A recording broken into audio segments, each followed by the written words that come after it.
Scanning for audio.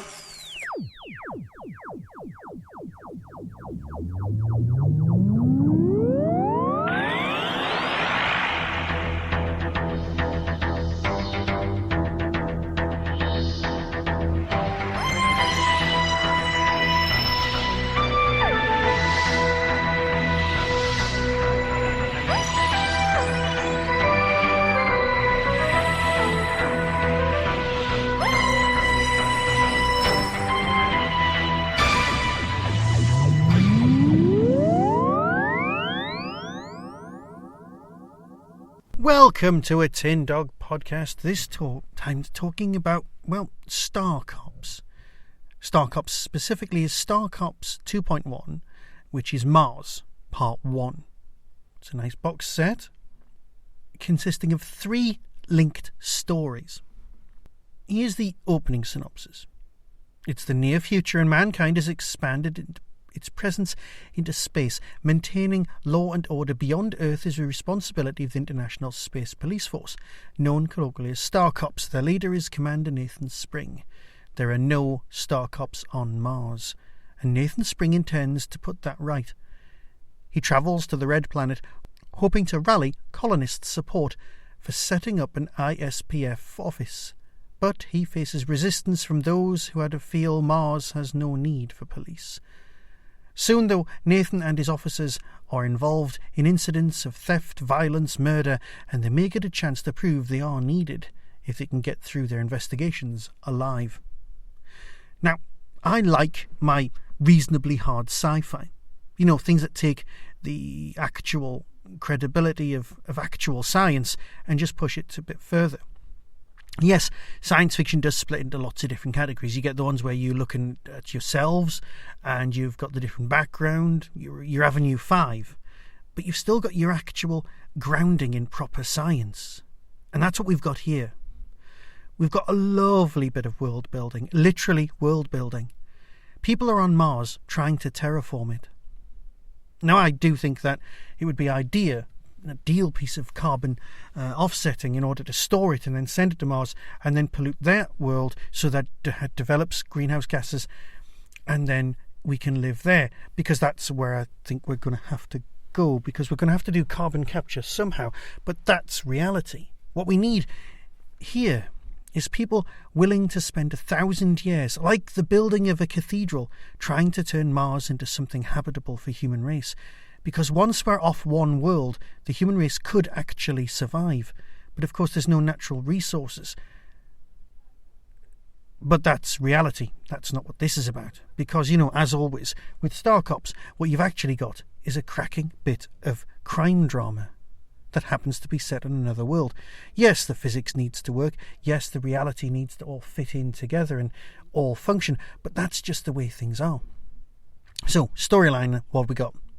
A New World by Andrew Smith. Nathan, Devis and Kenzy arrive on Mars after a 6-month journey from Earth. They've come to set up a Star Cop base, but Mars is a very different environment from the one they're used to on the Moon. They have their work cut out to convince some colonists of the need for law enforcement. They have no powers, no guns, and few friends. Nathan sees an opportunity to prove their worth when there are reports of water thefts and disorder at a colony near Olympus Mons. He and Kenzy are invited to investigate unofficially. Then a body is discovered, and the Star Cops have to work fast to prevent tensions escalating into further violence. Nicely set up, nicely brought together, because these stories all fit together really well. Everyone loves a Martian story, and of course what you get with a lawless society is an excuse, a very tempting excuse to write, a Western. That lawless society, these are the people who are out to bring justice. But of course, let's face it, the Star Cops are a very British group. So it's PC plod in space, but PC plod gets it done, and it works. It's police procedural without any procedure. It's nice, and you've got a bit of a mystery going on, and as long as you can stay well away from the sci-fi aspects of that, it's fine. Story number 2. The Shadow of This Red Rock by Una McCormick. Nathan and Kenzy find themselves marooned in the Martian desert with a prisoner whose friends will soon arrive to attempt a violent rescue. Help arrives in the form of a reclusive colonist. Soon they are all being chased across the desert by the prisoner's friends, who seem able to anticipate every effort to shake them off. Meanwhile, Devis has his own troubles. An attempt to come to his friend's rescue goes wrong, and he finds himself at the mercy of colonists who hold his life in their hands. Matters will come to a head in a perilous standoff on the 4-mile-high cliffs of Mariner Valley Canyon. This is the story that really brings Mars to a fore. It creates a lovely piece of atmosphere. And you've got some really nice character building. It's beautifully constructed. And although you can kind of guess where it's going, you don't care because you're here for the ride. Story number 3, Whatever Happened to Gary Rice by Guy Adams. After the Star Cops receive a cryptic message about a man who may once have worked at a colony in the Argyll Basin, they make their way there to investigate. They find a cooperative community that thrives by growing an organic food source, which it sells to other colonies. But no one seems to remember the man the Star Cops are looking for. Nathan visits a neighbouring scientific research base where nutritionist Dr. Julianne Granger has information that may resolve the mystery of the missing colonists. As the Star Cops get closer to discovering the truth, there are those who are prepared to kill to keep it secret. Again, using science as a background and the whole environmental and the way that we're just going to have to push to get out into space as an imperative for the storyline, and the way that people just want to be left alone to do things they're not really allowed to do on Earth, it all just fits and works together.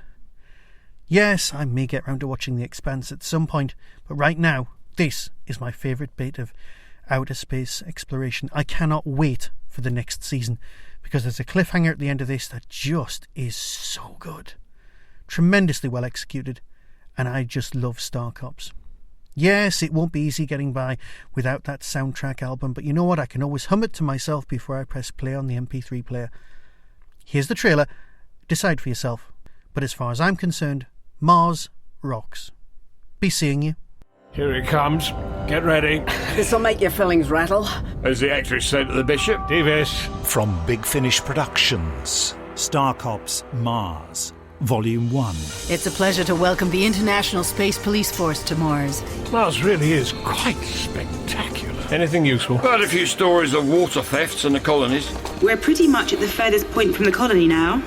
For now, this is the extent of our empire. You've got the same message. Whatever happened to Gary Rice? There's been another water theft. I remind you, Nathan, you are here to advise only. We should do what I've said all along and sling all tourists off this base and off of Mars. Anyone behind, Kenzy? I can't see anyone yet. I don't like this, Nathan. Neither do I. We have nothing to hide. Not even Gary Rice. Who? She's also very dead. Well, that's a right bloody mess. You know as well as I do, if we leave the Star Cops to keep poking their nose in, then we'll be caught. You'll put that helmet on and you'll come with us, or I'll keep hold of it and I'll open the hatch. Yeah. Air supply low. No need to keep on believing about it. Be careful, that ground's going to give away. Oh! What the bloody hell was that? We're losing power. The engine's shutting down. Brace yourselves. No good. We'll never make it. Big Finish. We love stories. I like you, Kenzy. You're a psycho. Marry me? Hooverville has moved. The 24th of October 2020 brings with it the best little Doctor Who convention in the world. Tickets available from the Derby Quad website. Guests announcement soon. That was the Tin Dog Podcast. Available on Spotify, iTunes, Acast, Stitcher and wherever good podcasts are found. Get early access to content by subscribing to the Tin Dog Podcast YouTube channel. You can support the show at patreon.com/tindog. Contact the show on Twitter at tindogpodcast or email tin-dog@hotmail.co.uk. All of the things discussed are the intellectual property of others. No infringement is intended. The Tin Dog Podcast is a founder member of the Doctor Who Podcast Alliance.